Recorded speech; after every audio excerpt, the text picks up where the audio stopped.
Okay, finishing up the Les Paul copy.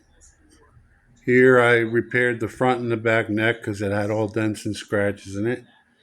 And I had to fill in the areas um, that had to be drilled out and reshaped because of the new tuning pegs in it that the customer bought. Okay, the back and the neck. And the back is repaired as well. Looking good.